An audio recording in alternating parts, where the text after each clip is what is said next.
ভিতর প্রবেশ করলাম। এখানে মধুরা গোপী মধুর শ্রী বৃন্দাবনে লীলাময়ে কি মধুর লীলা, কৃষ্ণের যতে গোখেলা, আমার মতো কেন মানব শিলা বলিল না।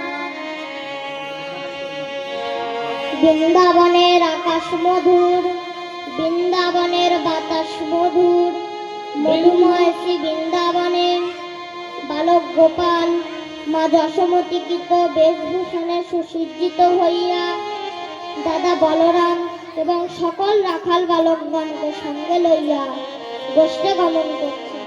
সকালবেলা গোষ্ঠে গিয়েছে, ধেনুবস্ত মাঠে মাঠে তিরাঙ্কুশ সেবা করছে। সেবাটা কেমন? ছোটি ছোটি গাইয়া